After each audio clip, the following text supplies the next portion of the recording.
Welcome. In this tutorial, we'll write a JavaScript program that generates the Fibonacci sequence up to a specified number of terms. We'll use built-in array methods like array_from and reduce to keep it clean and functional. It is a great example to understand recursion-based patterns and dynamic programming. Let's dive in and see how it works. The Fibonacci sequence starts with 0 and 1, and every next number is the sum of the two before it. For example, if n is 6, we return 0, 1, 1, 2, 3, 5. We'll build the array iteratively using JavaScript's powerful array methods. Let's now look at the actual implementation. Here's the core of our function. We create an array of n items using array_from.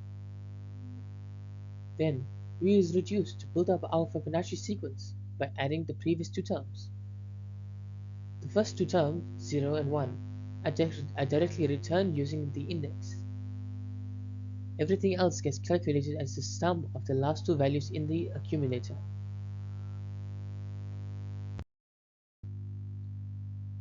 We first create a shell array of the desired length. As we reduce it, we fill it with values. 0 for the first index, 1 for the second. For the rest, we calculate each new number by summing up the two before it.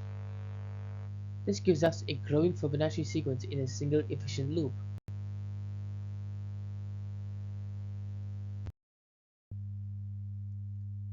Let's determine the output for different values of n. If n is 2, we get the initial base values. If n is 6, the loop builds up values by continually adding the previous two terms. It is predictable, efficient, and readable.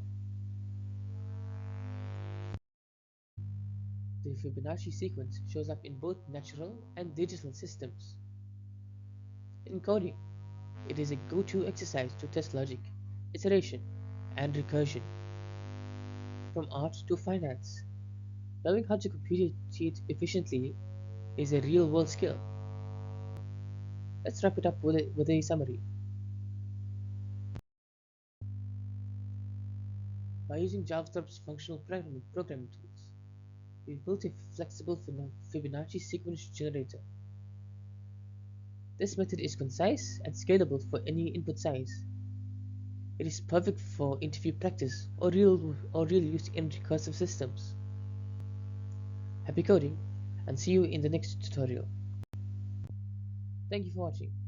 If you enjoyed this video, please make sure to like, share, and subscribe for more JavaScript tutorials. I'll see you in the next one.